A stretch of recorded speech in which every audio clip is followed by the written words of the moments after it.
আল্লাহ সুবহানাহু ওয়া তাআলা বান্দার কিছু গুনাহ আছে যেগুলো তিনি ক্ষমা করবেন না। সেগুলো কি এবং সেই গুনাহগুলোকে আমরা কিভাবে ক্ষমা নিতে পারি এবং এটা সম্ভাবনা বা সম্ভব কি করে হতে পারে?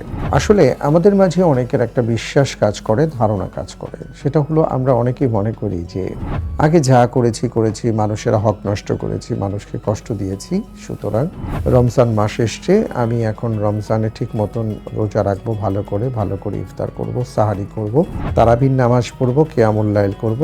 আল্লাহ তাআলা আমার গুনাহগুলোকে ক্ষমা করে দিবেন, কারণ হাদিসে তো এসছে মান সামা রমাদানা ঈমানান ওয়া ইহতিসাবান গুফিরা লাহু মা তাকদ্দামা মিন যামবি, যে ভালোমতো রোজা রাখবে, হক আদায় করবে, আল্লাহ তাআলা তার পেছনের গুনাহ খাতাগুলোকে ক্ষমা করে দেবেন।